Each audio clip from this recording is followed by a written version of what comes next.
현주근입니다. 제가 발제문 준비한 요 내용을 중심으로 발표를 하도록 하겠습니다. 조세와 재정 정책, 모든 정책이 다 그렇습니다. 정권을 잡으면은 많은 정책을 방향을 잡아야 됩니다. 근데 이 정책 방향이라는 것은 그 정권의 철학에서 노는 겁니다. 철학이 뭐냐에 따라 가지고 거기에 맞춰서 정책이 노는 거기 때문에 우선 이제 우리 문재인 정부의 이 철학을 다 아시는 내용입니다. 먼저 우리 이야기를 해야 되는데요. 일반적으로 우리가 시장이냐 정부냐 하는 그런 심플한 구분으로 이야기를 많이 합니다. 그래서 이제 자유주의 경제학을 하시는 분들은 대체로 시장에 의존하는 그런 정책이 바람직한 정책이다. 왜냐하니까 정치 공공 부분은 믿을 게 못 된다 하는 그런 강한 믿음뿐만 아니고 많은 실증적인 에비던스가 있습니다. 그걸 바탕으로 이루어진 이 정책이 지금 선진국들입니다. 선진국들은 대부분 이런 자유주의 정책, 다시 말해서 시장을 신뢰하고 정부를 가능하면 컨트롤하는, 왜냐하면 정부가 없을 수는 없으니까요. 컨트롤하는 이런 정책이 대체로 이제 선진국에서 갔던 그런 정책인데요. 거꾸로 한때 정부가 더 유능하다, 시장은 그야말로 강자, 재벌들, 소수 몇 명이 배불리는 그런 시스템이다. 그래서 정글 자본주의고 하는 그런 시각하에서 정부가 강하게 이제 규제하고 이런 정책이 바람직한 정책이라고 한때 특히 20세기 동안에는 인류의 머리를 마비를 했었습니다. 그래서 사회주의 국가들이 상당히 많았죠. 지금 문재인 정부의 기본 방향은 바로 후자입니다. 시장에 대한 미움, 시장은 믿을 게 못 된다. 그래 정부가 나서서 해야 된다 하는 일종의 어찌 보면 역사의 찌꺼기로 볼 수 있는 사회주의 생각이 주된 철학을 가지고 있습니다. 그래서 기본적으로 방향은 작은 시장, 큰 정부입니다. 이런 방향으로 앵글을 잡았습니다. 그러다 보니까 사실 조세 재정 정책도 이런 철학 하에서 나오는 건 뻔합니다.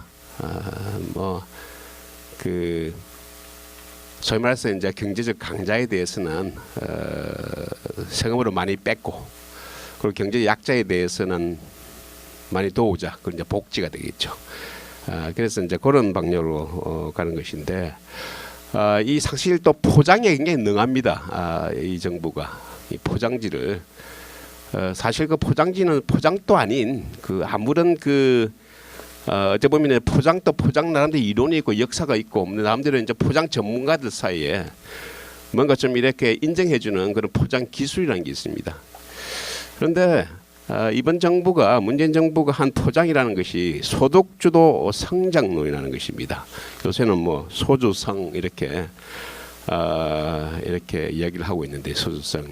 사실 이 포장지는 경제학계에서는 사실 모르는 이론입니다. 경제학을 전공한 주류, 제가 말씀드린 건 주류 정통적으로 이제 경제학이라는 가지고 있는 프레임이 있습니다. 그 프레임을 공부한 사람들은 이 소주성이라는 것이 뭔지를 이 정부 들어서 처음 들었습니다. 사실 이 소득주도 성장이라는 말 자체도 이게 말이 안 되는 것입니다. 결국 정권의 목표가 성장 아닙니까? 성장이 결국 뭡니까? 소득이에요. 그래서 소득주도 성장이라는 것은 소득주도 소득론하고 성장주도 성장론하고 똑같은 말입니다. 그러니까 결과를 하나는 이제 원인으로 잡아놓고 이렇게 만들어진 잘못된 어떤 그런 이론에도 불구하고, 이것이 마치 큰 대단한, 우리가 일반적으로 얘기 케인지안 이래 이론처럼 대단한 이론인 것처럼 이래 포장을 했는데, 아무런 이 이론적인 기반이 없다 이렇게 먼저 말씀드리겠습니다. 소득주의 성장론의 핵심은 그렇습니다. 우리 경제에 보는 시각을 두 그룹으로 분리를 하는 것입니다. 가진 자와 가지지 않는 자. 그렇게 해서 가진 자에 대해서는 세금을 때려서 그래도 너무 많이 가졌기 때문에 세금을 때린다 하더라도 별로 큰 변화가 없다고 생각하는 겁니다. 반면에 이렇게 이제 이 가진 자에 대해 세금을 때려 가지고 상대적으로 경제의 약자에 대해서 복지를 많이 베풀게 되면은 그것을 우리가 이제 소득 효과라고 하죠. 소득이 그만큼 높아지는 것이죠. 자, 소득이 높아지면 결국은 이제 소비도 높아지는 것이기 때문에 그것이 이제 경제 활성화할 수 있다는 이런 이제 프레임을 가지고 있는데 그러다 보니까 이제 전체 틀이 항상 경제적 강자 대표적인 것이 이제 대기업이 되겠습니다. 뭐 재벌 또 오늘 여러분도 아시겠지만 이제 이 대한항공 이 조양호 회장 오늘 뭐 돌아가셨는데 이런 것이 지금 소주성의 정책의 어떤 이 결과입니다. 결국 대기업을 중심으로 마음대로 컨트롤한다는 그런 정책을 가다 보니까 이런 이 결과가 나타날 수밖에 없죠. 그래서 기본적으로 정부가 보는 앵글은 지금까지는 이제 대기업 중심의 이런 기업인들이 대한민국을 이끌어온 최대의 공신입니다. 한국 사회가 이런 경제 기적, 경제 발전, 경제 성장을 이룰 수 있을 때는 이런 위대한 기업가가 있었기 때문에 가능한데 이제 이 정부 하에서는 양극화의 격차의 원흉이 되어버렸습니다. 이들이 없었으면 양극화 격차가 없었을 거고 그렇기 때문에 이 규제하고 때때로서는 이제 처단하고 하는 이제 그런 잠재진 범죄자라는 그런 시각에서 정책이 나가게 되는 것입니다. 자, 그래서 결과적으로 나타난 것이 뭐 상대적으로 높은 소득을 가지고 있다고 생각되는 강자들에 대해서는 세금을 높이는 것입니다. 자, 그러면 이제 조세 정책에 있어 가지고 구체적으로 세금을 높이는 그 방향에 대해서 한번 말씀드리겠습니다. 사실 조세 정책이 이제 여러 가지가 있는데요. 여러 가지 있는데 저는 여기서 대표적인 거 한 세 가지만 한번 집어봤습니다. 제일 처음에 이제 법인세입니다. 뭐 다 아시겠지만 법인세 이 정부가 집권하자마자 법인세의 최고 한계 세율을 22%에서 25%로 바꿨습니다. 22%만 있을 때만 하더라도 한계 법인세율이기 때문에 세 단계로 되어 있었습니다. 그런데 네 단계로 바꿨는데요. 그럼 올리는데 아마 사실 이 정책이 조세 정책에 대해서 어떤 기본적 이 이론에 익숙하지 않은 사람들은 뭐 대기업 부자이기 때문에 조금 3% 더 높이는 것이 뭐가 문제가 있느냐 하는 그런 단순하게 생각할 수가 있는데요. 기업은 절대 세금을 내는 주체가 아닙니다. 기업은 사람이 아닙니다. 기업이라는 것은 법으로 만들어진 하나의 임의의 단체일 뿐입니다. 세금은 사람이 내는 것입니다. 자, 그럴 때 기업이 국가 경제에서 차지하고 있는 목이라는 것은 절대적입니다. 그래서 우리가 자본주의 시장 경제 얘기할 때 이걸 다르게 얘기하면 기업 경제라고 있습니다. 기업 없이는 국가 경제라고 없는 것입니다. 그래서 거꾸로 얘기하면은 우리가 대기업이 많이 가지면 가질수록 그 나라 국가가 성장할 수 있는 것입니다. 지금 대한민국 경제가 문제인 이유는 그야말로 이 세계적인 기업이 두 개밖에 없기 때문에 문제가 있는 것입니다. 삼성전자, 현대자동차 두 개밖에 없기 때문에 문제가 있는 것이지 이것이 10개, 20개 있으면은 대한민국이 잘 될 수밖에 없는 것입니다. 자, 그렇기 때문에 기업이 어떻게 하면 이제 비즈니스를 잘하냐 하는 것은 결국 국제 경쟁력입니다. 이제 마켓 자체가 글로벌라이제이션을 해 가지고 세계 개방화로 인해 가지고 어느 나라의 기업이라는 게 의미가 없습니다. 자, 그래서 기업이 기업들 간에 전 세계 기업들하고 경쟁을 하듯이 이제는 국가도 각국의 기업들이 민간 그 경쟁 시장에서 더 열심히 사오게 할 수 있는 경쟁력을 높일 수 있는 그런 법적 체계, 정책 체계를 서도 잘 갖춰주려고 경쟁하고 있습니다. 자, 그런 여러 가지 정책 중에서 가장 중요한 것 중에 하나가 바로 법인세입니다. 자, 그래서 지금 세계의 모든 국가들은 특히 개방화가 진행된 1980년대 이후부터 거의 한 40년 되고 있죠. 이후부터 해가 가면 갈수록 이런 법인세를 인하하는 경쟁이 붙었습니다. 그래서 OECD 국가들의 법인세 평균 세율을 보면은 한 해도 안 빠지고 전부 내려가고 있습니다. 한 해도 안 빠지고. 그 말은 무슨 말입니까? 서로 경쟁하고 있는 것입니다. 그래서 심지어 어떤 국가는 제로인 그런 국가도 있습니다. 에스토니아 같은 우리 조그만 국가지만은 법인세를 제로로 만든 것입니다. 왜? 그 나라가 가장 기업 좋은 환경으로 만들자는 것입니다. 그래서 특히 이제 21세기에 들어와서는 법인세는 단 한 나라도 법인세를 올린 국가는 한 나라도 없습니다. 전 세계적으로 21세기에 들어왔어. 근데 이번에 전 세계에서 유일하게 법인세를 인상한 나라가 대한민국입니다. 그래서 어떻게 보면은 이 한국에도 많은 재정학자들이 있고 공부한 사람이 있음에도 불구하고 전 세계에서 그야말로 독특하게 이렇게 갔다는 것은 이 대한민국으로 보면은 전 세계적으로 좀 창피한 일입니다. 대한민국이 그렇게 미국처럼 뭐 일본처럼 큰 나라 같으면은 우리가 마음대로 할 수 있습니다. 전 세계의 트렌드를 타더라도 우리가 이끌어 나갈 수 있지만은 대한민국 경제는 소규모 개방 경제입니다. 소규모 개방 경제라는 것은 다른 말로 얘기하면은 정책에 있어서 특히 국제 간에 서로 경쟁하는 그런 정책에 있어서는 절대 나서지 말고 눈치 보고 있다가 남들 따라하는 것이 가장 좋습니다. 인하 트렌드 있으면 인하하고 상승 트렌드 있으면 상승하고 이것이 가장 좋습니다. 우리가 힘이 스몰 오퍼레이션 소규모 개방 경제이기 때문에. 자, 그럼에도 불구하고 우리가 아무런 이런 그 경제 이 SOC 기반이 없음에도 불구하고 전 세계에서 유일하게 법인세율을 올리는 이런 해기한 정책을 이 정부는 했다는 것을 저는 가장 문제점으로 제시를 합니다. 거듭 강조하지만 국가의 경제 수준은 기업에 의해서 결정되는 것입니다. 그래서 앞으로 이 부작용은 아마 지속적으로 서서히 나타날 겁니다. 지금 나타나고 있지 않습니까?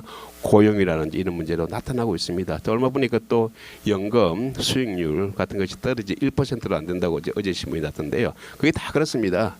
기업이 안 되는데 어떻게 고용을 할 수 있고 고용이 안 되는데 어떻게 제대로 경제 성장할 수 있고 어떻게 그런데 이 주식이 제대로 올라갈 수 있겠습니까? 이렇게 파급 효과가 서서히 나타날 수밖에 없는 것입니다. 또 하나 이제 경제 강자를 대한 일종의 세금 부담을 올린 것이 소득세 최고 한계 세율을 40%에서 42%로 높였습니다. 소득세가 어떻게 되냐 하는 것에 대해서는 조금 이 설왕설래가 있습니다. 논리에 있어 가지고 전통적으로 우리나라의 소득세 부담이 낮기 때문에 조금 올릴 폭도 있다고 얘기를 하고 있는데요.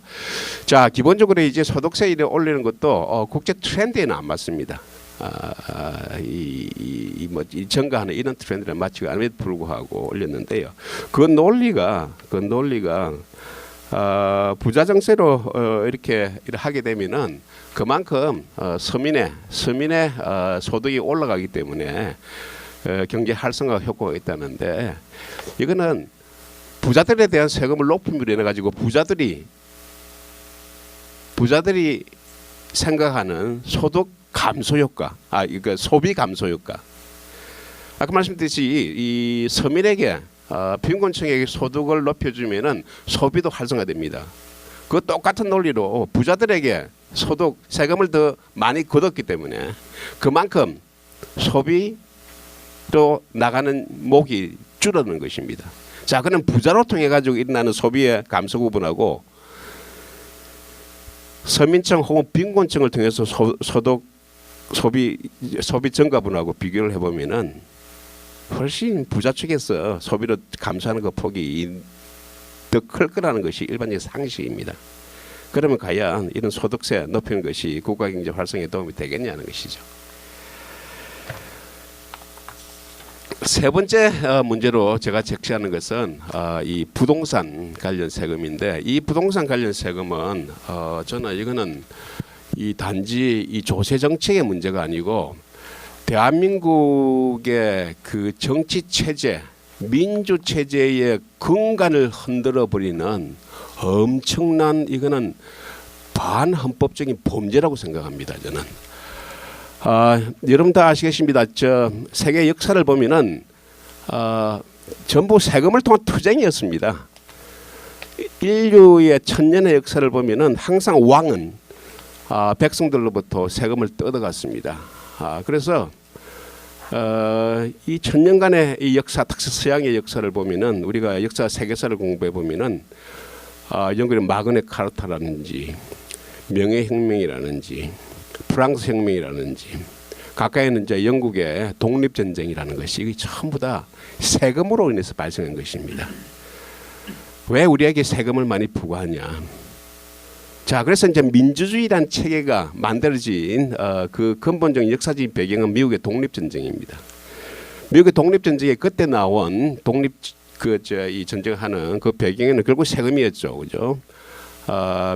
영국의 식민주의 미국에 세금을 잔뜩 부과하고 그 돈으로 전부 다 영국에 재정으로 활용하기 때문에 우리한테 왜 세금을 걷어들이냐. 그래서 화가 나가서 보스턴에 있는 이 유명한 티 사건이지 않습니까? 배 불질러 버린 거. 그것이 이제 독립전쟁의 어떤 하나의 큰 역사적인 어떤 그런 과정인데요. 그때 나온 유명한 말이 이겁니다. No tax 혹은 no taxation without representation. 여기 이제 우리말 번역하면은 대표 없는 곳에 세금 없다는 것입니다. 이게 이제 민주주의의 어떤 근간입니다. 근간. 그러면서 의회를 만드는 가장 근본적인 이유가, 바로 국민들로부터 뜯어가는 세금을 막기 위해서 의회가 만들어진 겁니다. 우리가 일반적으로 이제 뭐 자유 이야기하면서 정치적 자유만 중요한 것이고 경제적 자유가 뭐 중요하지 않는 것처럼 이렇게 이야기만 하는데요. 정치적 자유의 가장 대표적인 의회의 구성이라는 것도 궁극적인 그 목표는 바로 경제적 자유를 프로텍션하기 위한 것입니다. 세금이라는 것이 결국 정부가 이 백성들로부터 재산을 뺏어가는 것이거든요. 자, 뺏어갈 때는 반드시 의회, 국민의 대표의 승인을 받아라는 것입니다. 자, 그래서 우리나라의 헌법에도 그게 나와 있습니다. 조세의 종목과 세율은 법률로 정한다, 이렇게 해가지고 헌법 제59조가 되어 있습니다. 자, 근데 이제 문제는 여기서 이제 어떻게 보면 정부의 이 조세 구조가 가지고 있는 허점, 그것을 이제 좀 이래 치고 나가서 민주주의의 그 근간을 흐트려 버렸는데요. 다시 말해서 대표 없는 곳에 세금 없다 하는 것을 흐트려 버렸는데요. 자, 세금액은 일반적으로 세율 곱하기 가표가 되겠습니다. 예를 들면 이제 뭐 소비세 같은 경우에는 물건값이 되겠죠. 그게 몇 프로 되는 거예요. 부가세 같은 경우에. 소득세 같은 경우에는 소득이 얼마냐, 다 객관적으로 다 이제 결정이 되는 것입니다. 소득이 예를 들면 1,000만 원 같으면 1,000만 원이 이제 이 가세 표준이 되는 것입니다. 거기에서 세율 몇 프로 하는 것은 국회에서 정하는 것이기 때문에 그야말로 조세 법률주의가 달성될 수가 있습니다. 그런데 부동산 같은 경우에는 과세 기반이라는 것이 부동산이 거래가 돼야지만 그 가격을 아는 것이지, 거래가 되지 않았을 때는 그 과세 기반이 뭔지를 알 수가 없습니다. 근데 저 국회에서는 세율은 당연히 조세 법률주의에서 세율을 정하는 것이죠. 자, 그런데 문제는 이 과세 기반이 된, 지금 우리가 가지고 있는 집이 얼마냐 하는 것은 시장에서 거래가 안 되기 때문에 아무도 모릅니다. 그것을 정부에서 하고 있는 것이 공시 가격입니다. 자, 이 공시 가격은 굉장히 객관적으로 객관적으로 이렇게 접근을 해야 되는 것이고 그래서 많은 분 민간에서 우리가 감정사라고 얘기하죠. 거기 사고 있습니다. 그런데 여러분 작년에 이 문제가 굉장히 크게 부각이 됐는데요. 정부에서 압력을 준 겁니다. 어떤 특정 지역 A란 지역, B란 구역에 특히 주택가격이 아파트 가격이 올라가기 때문에 이 지역의 공시지가를 산정하는 데 있어서는 어떠하게 더 고려하라는 행정 지침을 준 겁니다. 이건 정확하게 민주주의 근간을 조세법률주의를 침해하는 것입니다. 세율은 어떻게 건드릴 수 없기 때문에 이 공시지가를 통해 가지고 베이스를 정부가 마음대로 조정함으로 인해 가지고 결과론적으로 세금액을 조정 가능하던 것이죠. 결국 국민들이 관심이 있는 것은 뭐 이렇게 이 공시지가 이런 것이 아니죠. 얼마큼 내 호주머니에서 돈을 내느냐 하는 그게 문제가 되는 것이죠. 조세법률주의의 의미라는 것도 결국 전체액이 얼마냐 하는 것이 중요한 것이지 공시지가라는 것이 중요한 것이 아닌 것이죠. 그런데 정부가 이런 공시지가를 공시가격을 자기 이모델을 컨트롤하게 되면은 결과론적으로 세금액은 정부에서 생각한 대로 다 만들 수 있는 것입니다. 그래서 어떤 특정 지역 A 지역 B 지역에 대해서 세금을 높이자 하면 얼마든지 할 수 있는 것입니다. 그러면 이건 바로 조세법률주의의 원칙에 조세법률주의 헌법조항을 정부 스스로 어기는 범죄행위입니다. 그래서 이런 부분에 대해서는 그렇게 크게 부각이 되고 있지 않음에도 불구하고 저는 어찌 보면 민주사회에서 그리고 시장경제에서 가장 중요한 정부의 기능이 국민의 재산권 보호하는 것입니다. 세금은 국민의 재산권을 의회의 승인하에 뺏어가는 합법적인 행위입니다.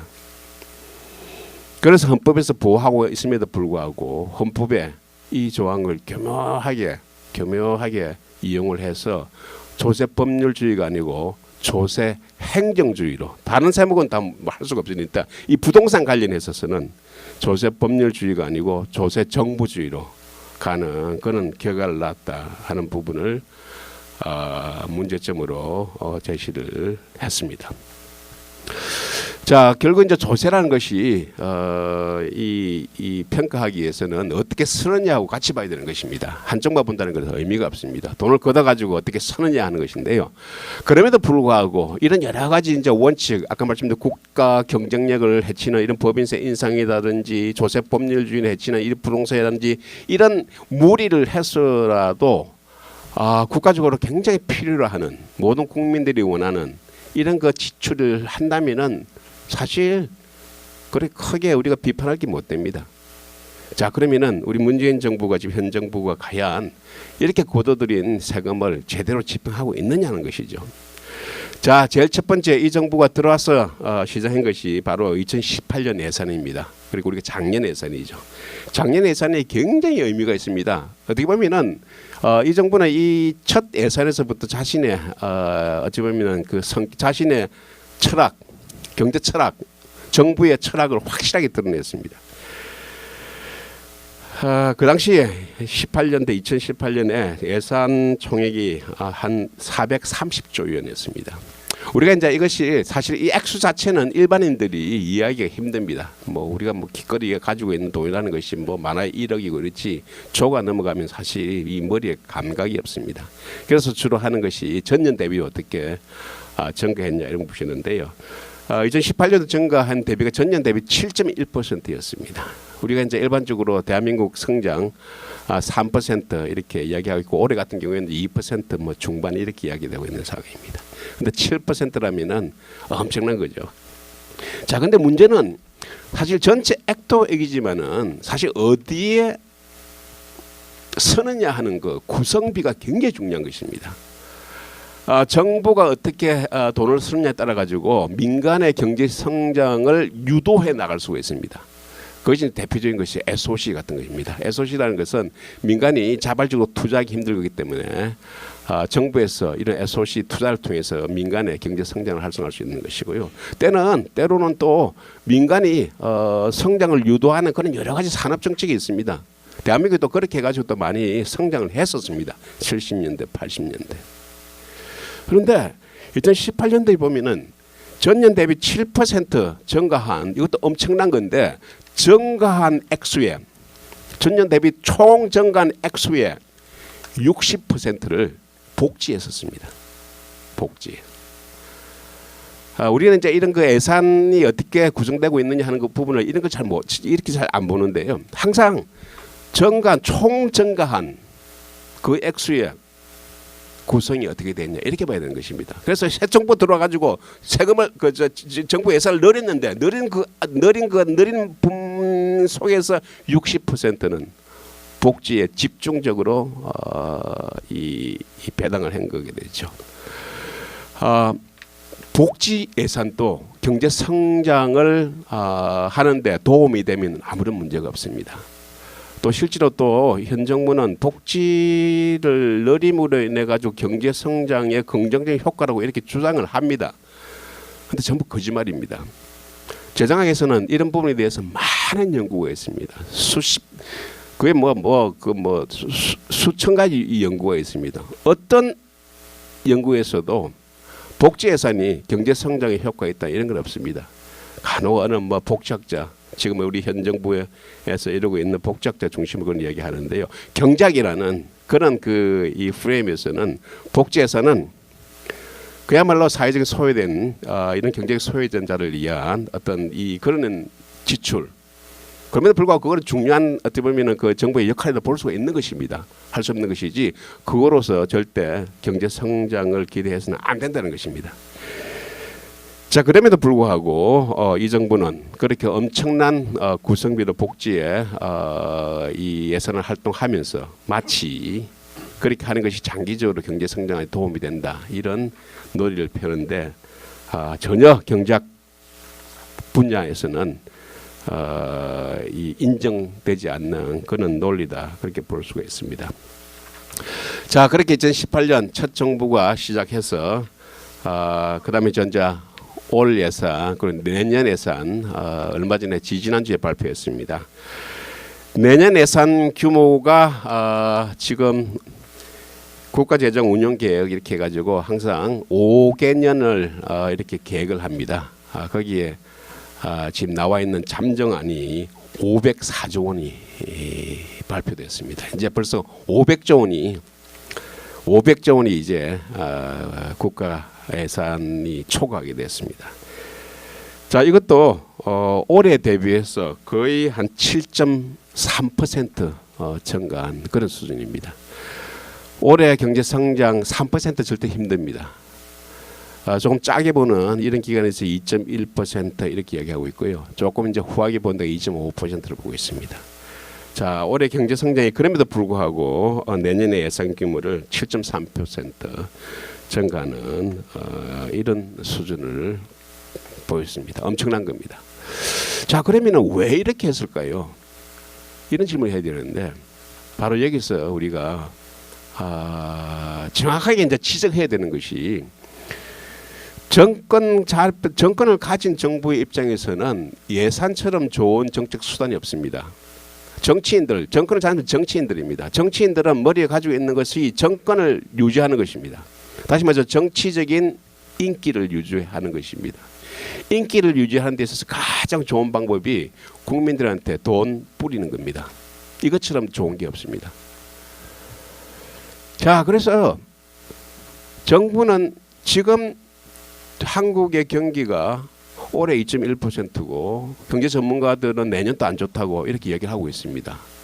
자, 그렇게 하고 있는데 자, 경기가 안 좋기 때문에 정부의 지출을 증가시켜서 경제 성장을 하자는 것입니다. 자, 이 말 자체는 사실 또 정확하게 케인즈가 얘기하는 그런 프레임입니다. 그럴듯합니다. 한때 우리가 케인지안 이 경제학에서는 정부가 경기 부양하는 그런 효과, 정부 지지를 확대하는 그런 것인데 케인즈가 얘기하는 그런 그 구조라는 것은 기본적인 골격이 갇힌 상태에서 우리 영어로 마지널하게 정부 지출에 조금 이래 통해가지고 마지널하게 효과를 가지는 것이지 지금은 대한민국의 시장경제 근간을 무너뜨려 놨습니다. 고용, 최저임금제라든지 이런 근간이 무너진 상태에서 정부 지출을 너리무려내 가지고 경제 성장을 할 수 있다. 만약 이것이 참이라면은, 이것이 가능하다면은 이 세상에서 가난한 나라는 한 나라도 있을 수가 없습니다. 오케이, 3번. 그래서 내년에 예산이 500조 이상의 예산을 경기 부양을 이야기하고 있지만은 이거는 경기 부양이 아닙니다. 정치 부양입니다. 내년이 바로 총선이기 때문에 이 총선을 생각하면서 가질 수 있는 최대의 예산을 뽑아내고 뿌리는 겁니다. 마지막으로 또 이야기 이제 추경. 지금 이제 올해 지금 4월입니다. 이제 1, 4분기 지나고 이제 2, 3분기 들어온대요. 벌써 1, 4분기 마지막 때쯤 돼서 벌써 추경이라고 이야기 나왔습니다. 추경이라는 것이 우리가 국가 예산에서 미리 예측하지 못하는 어떤 그런 일이 생겼을 때 할 수 없이 정부가 다시 추가적으로 예산을 만드는 것이 추경입니다. 그런데 지금 3월 지나고 4월인데 벌써 추경하면서 9조 원 얘기를 하고 있습니다. 이것도 뭐겠습니까? 바로 정치 시즌이 다가왔다는 메시지입니다. 정치 시즌이 되면은 총선이나 대선이 되면은 반드시 추경 내지 예산의 증가는 필연적으로 있게 되는 것입니다. 그래서 지금 그렇지 않아도 대한민국의 경제 어려운데 추경 9조 원을 통해서 또 이런 정치 부양하고 있는 이런 것은 사실 일반 국민들이 잘 파악하지 못하고 있음에도 불구하고 이런 지출, 추가적인 지출을 통해서 정부 재정 정책을 통해서 더 성장할 수 있는 그런 여지가 아니고 오히려 서면 설수록 장기적으로 대한민국의 성장의 기반을 무너뜨리는 그런 결과를 가질 수밖에 없다 하는 것을 결론으로 제시하고 마치겠습니다.